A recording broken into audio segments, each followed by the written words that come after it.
द्रास की इस पूर्ण रणभूमि पर खड़े होकर जहां हमारी वीर सेना ने राष्ट्र की रक्षा में अपना सर्वोच्च बलिदान दिया, उन अमर शहीदों को स्मरण करते हुए और पाकिस्तान के नापाक इरादों पर मिली ऐतिहासिक विजय की 26वीं वर्षगांठ को समर्पित इस पावन अवसर पर सम्मिलित होकर मैं स्वयं को अत्यंत गर्वित और भावुक महसूस कर रहा हूं।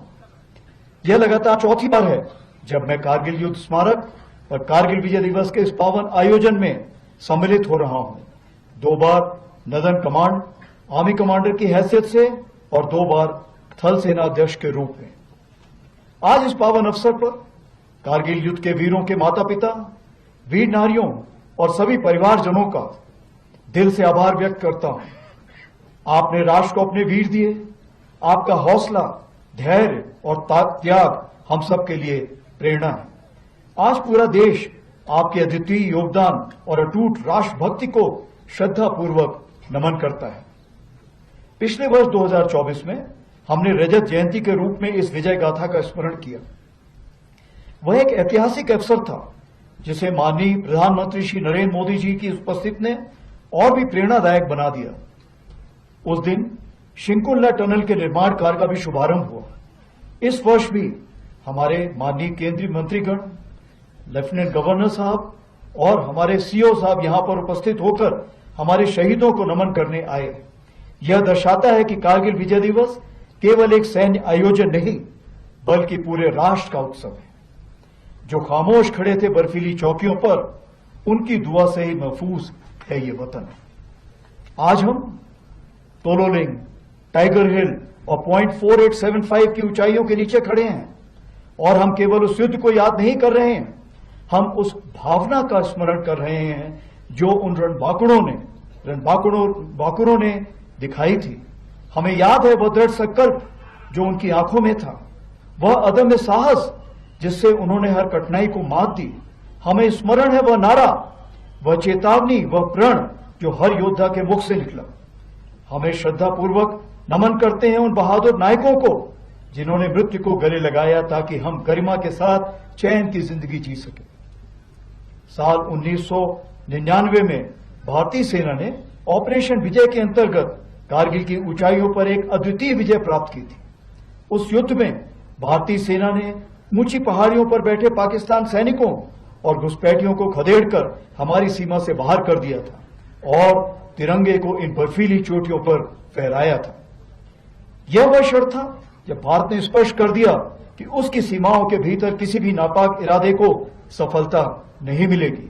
भारत की एकता और अखंडता पर कोई आंच नहीं आने दी जाएगी। इसी परंपरा को आगे बढ़ाते हुए ऑपरेशन सिंदूर के दौरान भी भारतीय सेना ने उसी अदम्य साहस और दृढ़ संकल्प के साथ पाकिस्तान से समर्थित टेररिस्ट इंफ्रास्ट्रक्चर को निशाना बनाया और पाकिस्तान की अन्य आक्रामक कार्रवाइयों को प्रभावशाली ढंग से विफल करते हुए एक निर्णायक जीत हासिल की।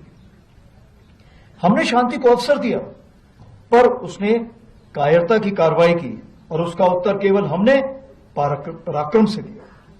ऑपरेशन सिंदूर हमारा संकल्प, संदेश भी और उत्तर भी।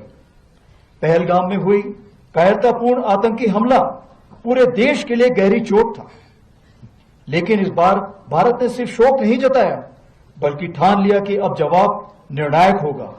देशवासियों का अटूट विश्वास और सरकार द्वारा दी गई रणनीतिक स्वतंत्रता से भारतीय सेना ने एक सुनियोजित, सटीक और निर्णायक जवाब दिया। भारतीय सेना ने 6 और 7 मई की रात को पाकिस्तान और पाकिस्तान ऑक्यूपाइड जम्मू एंड कश्मीर में 9 हाई वैल्यू आतंकवादी ठिकानों को निशाना बनाया, बिना किसी मासूम नागरिक को हानि पहुंचाए हुए।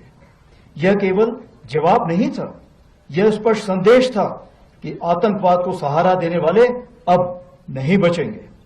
7 से 9 मई को पाकिस्तान द्वारा की गई सैन्य कार्रवाई पर भारतीय सेना ने नपातुला और सटीक जवाब दिया।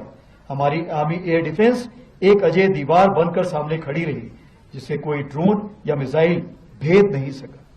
यह सब होल ऑफ नेशन अप्रोच के अंतर हुआ, जहां थल सेना, वायुसेना, नौसेना और अन्य सरकारी और प्राइवेट डिपार्टमेंट्स सब एक साथ मिलकर खड़े हुए, जिसमें एनजीओ भी शामिल थे। जो भी शक्तियां भारत की संप्रभुता, अखंडता या जनता को क्षति पहुंचाने की योजना बना रही हैं, उन्हें करारा जवाब दिया जाएगा और आगे भी दिया जाएगा। यही भारत देश का न्यू नॉर्मल है। आज की भारतीय सेना न केवल वर्तमान चुनौतियों का सफलतापूर्वक सामना कर रही, बल्कि हम नित्य प्रतिदिन एक परिवर्तनशील, आधुनिक और भविष्य उन्मुख शक्ति के रूप में तेजी से अग्रसर हो रहे हैं। इसके